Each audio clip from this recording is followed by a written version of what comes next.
আজকে আমি বাগেরহাট সদর উপজেলার রাখালগাছি ইউনিয়নের মধ্যে একটা কাঠ শিল্প ফ্যাক্টরির মধ্যে এসেছি। সব জায়গায় ঘুরে দেখলাম একটা চমৎকার একটা কাঠ শিল্পর অবস্থান এখানে। তো এই শিল্পটাকে যদি বড় আকারে করার জন্য সুযোগ থাকে, তার মানে এই শিল্পের পিছনে যদি অর্থনৈতিক বরাদ্দ করা যায়, এই শিল্পর কাজটা যদি আধুনিকায়ন করা যায়, তাহলে এই শিল্পর মাধ্যমে বাগেরহাটের বেকারত্ব দূর করার পিছনে একটা ভূমিকা পালন করতে পারে। সাথে সাথে বাগেরহাটের অর্থনৈতিকভাবেও সমৃদ্ধি করা সম্ভব।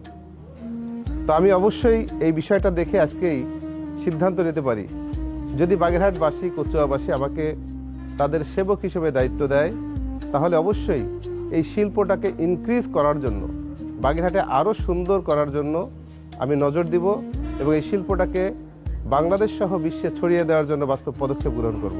ধন্যবাদ।